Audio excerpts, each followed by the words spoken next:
You might have seen a video doing the rounds of a grey robot that looks ultra lifelike. Is it real? Is it fake? Well, at CES 2022, Ameca the robot was on show, and let me tell you, the experience of interviewing this robot was very uncanny. So Morgan, tell me, you've got Ameca there next to you. This is a very lifelike robot. Why would you design a robot that looks so human? Yeah, well, the main use case for a humanoid robot right now is for entertainment, is for communication, and is for interaction with other people. Ameca is the pinnacle of what we can do, but it's still not exactly like a human. But we didn't want to make it look exactly like a human. We wanted to make it look like a robot. It's the vision of what humans see humanoid robots in the future. You've seen all of the films. They all look like this. So we designed something around what we see, we envisage robots, humanoid robots to be in the future. And how do you create those really human expressions? I mean, looking at Ameca responding to you, there's little movements of eyebrows, if you can call them eyebrows. How did you actually build the robot to look so human with those expressions?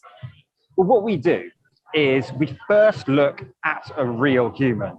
It's what we call animation first. So what does a real human do? How do they move? And then we take that animation and we design mechanics around it. So the mechanics can only do what a human can do. Yeah, see, she whacked me. Once we've got that, then it's quite easy to automate those expressions because whatever the mechanics do looks lifelike. So Ameca's got quite a few motors in its head. But we can see Ameca going through some facial expressions now, opening her mouth. A big wide smile is one of the things that we want Ameca to do. So big smile, Ameca. Lovely. Very thoughtful. Where would we kind of see this robot Ameca out in the wild? This is mainly probably service robotics. So the actual interaction with humans, moving around in a human space, that's going to come in the future. Well, I'm talking probably 10 years before you're actually going to see something like this walking amongst us. Are you expecting in, say, 10, 20 years from now that we could see Ameca robots walking, running, dancing, climbing? Are they going to start looking like Boston Dynamics robots that can run across a field at speed? I'm asking and also almost afraid of the answer here. So this is why we created the artificial body. And the artificial body is a human-like form that everyone can relate to and everyone can interact with without having to look through a user manual. So what kind of level of artificial intelligence have you baked in terms of the communication capabilities and Ameca understanding and responding, even speaking to you? So there's some artificial intelligence, and most of the artificial intelligence at the minute that is on Ameca is revolving around the vision system. So Ameca does actually have a camera in each of its eyes, so it can see what's going on.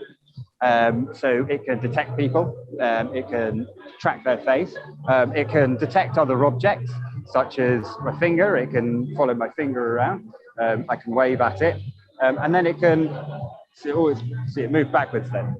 What did you kind of think of the internet's response to Ameca? It's the emotion and how it moves, the emotion that you get out of the face.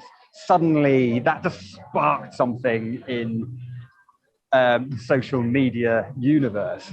And we were incredibly surprised that overnight, it became a sensation. We got 24 million views on one Twitter post. And Elon Musk even commented on that post. So incredible response. And we're at CES right now. This is the first time this has been shown off in public. And we're expecting to be very busy showing off Ameca. How do you think humans respond to something when it's a bit like them, but it's still got that uncanny element? What we found was when you try and make it look ultra-lifelike, so our other Mesmer line, it looks a bit more sinister because it's right in the uncanny valley. But actually, when we created Ameca, we've pulled it backwards out of the uncanny valley because it looks less human, because it's plastic, because it's metal, and because it's of grey skin.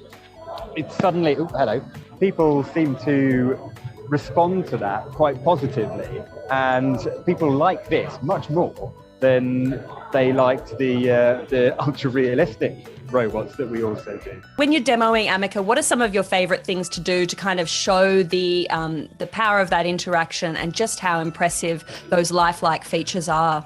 Yes, as we've demonstrated, the reacting to personal space, but we can also talk to Ameca. So I can say, hello Ameca, how are you? I am doing well, thank you. We've created Ameca so it's more lifelike than any other robot. The shoulder movements are just like human movements. You have movements in the center as well as out at the shoulder. And that actually means that instead of hitting me, Ameca can move a hand all the way up to the side of her head. I'm interested to know maybe how the robot is finding Vegas or CES. How are you finding Las Vegas and CES? Well, as a robot, I actually don't feel anything at all. But if I did feel, I would feel happy to be here. Do you see a robot like this becoming an accepted part of our lives? Do you see it maybe being something I might ask a question of at the airport, or would I have an Ameca robot in my home helping me out?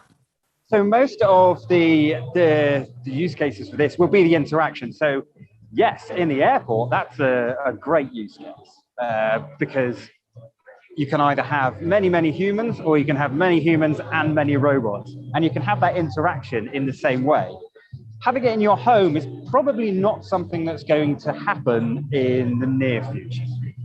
A robot like this can do many tasks, just like a human, but there are other robots that you can get that will do those tasks a lot better because they're designed for the job and a lot cheaper, and you can get them today. So why would you buy a humanoid robot that will probably cost more than your house? Maybe in the future, maybe in 50 years time. But I'm going to say right now, I don't think you'll have one of these in your home in the next decade. What does it feel like to work on something that's had such a huge response and to be at that bleeding edge of robotics? Is it something you tell your mates down in the pub that you're working on a robot that could one day be the future of society in robotics? It's a fantastic thing to do. It's a fantastic technology to be a part of developing. And I hope over the next 10 years we can continue innovating and continue to spark people's imagination and continue with this social media sensation, so everyone actually then knows who Ameca is. Thank you for the interview. Anytime. All right, tell me what you think about Ameca the robot. Totally freaked out, or is it really, really cool? Let me know in the comments below. And while you're here, make sure you subscribe. We have plenty more weird and wonderful tech just like this. Well, maybe not just like this. You're walking, and you don't always realize it, but you're always falling. With each step, you fall forward slightly, and then catch yourself from falling. Over and over, you're falling, and then catching yourself from falling.